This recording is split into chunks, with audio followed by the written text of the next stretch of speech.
But in reality, the main emphasis of the KGB is not in the area of intelligence at all. According to my opinion and opinion of many defectors of my caliber, only about 15% of time, money, and manpower is spent on espionage as such. The other 85% is a slow process which we call either ideological subversion or active measures, активные мероприятия in the language of the KGB, or psychological warfare. What it basically means is to change the perception of reality of every American to such an extent that despite of the abundance of information, no one is able to come to sensible conclusions in the interests of defending themselves, their families, their community, and their country. It's a great brainwashing process which goes very slow, and it's divided in four basic stages.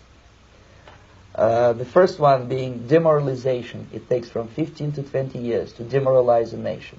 Why that many years? Because this is the minimum number of years which requires to educate one generation of students in the country of your enemy, exposed to the ideology of the enemy. In other words, Marxism-Leninism ideology is being pumped into the soft heads of at least 3 generations of American students without being challenged or counterbalanced by the basic values of Americanism, American patriotism. The result you can see. Most of the people who graduated in the 60s, dropouts or half-baked intellectuals, are now occupying the positions of power in the government, civil service, business, mass media, educational system. You are stuck with them. You cannot get rid of them. They are contaminated. They are programmed to think and react to certain stimuli in a certain pattern. You cannot change their mind, even if you expose them to authentic information, even if you prove that white is white and black is black. You still cannot change the basic perception and the logic of behavior. In other words, these people, the process of demoralization is complete and irreversible.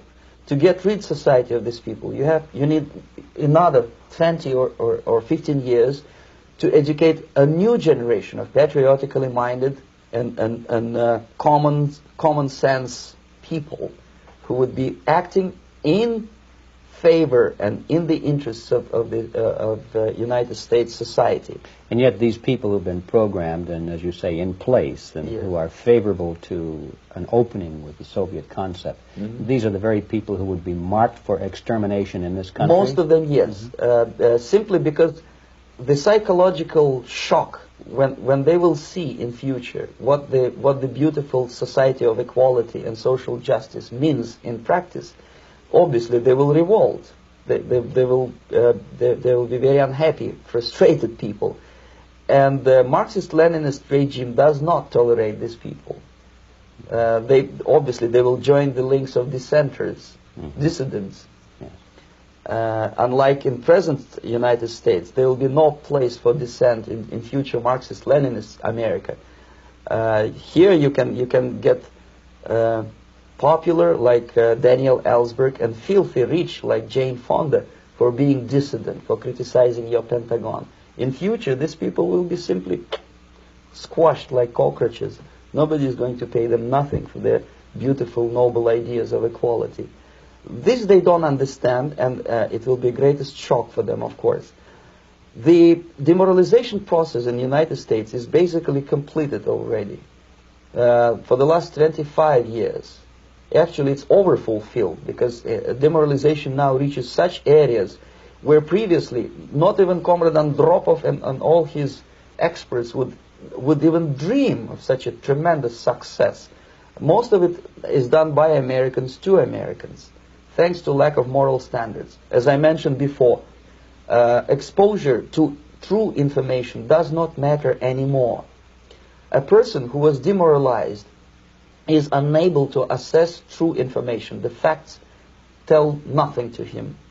Even if I shower him with information, with authentic proof, with documents, with pictures, even if I take him by force to the Soviet Union and show him concentration camp, he will refuse to believe it. until he is going to receive a kick in his fat bottom.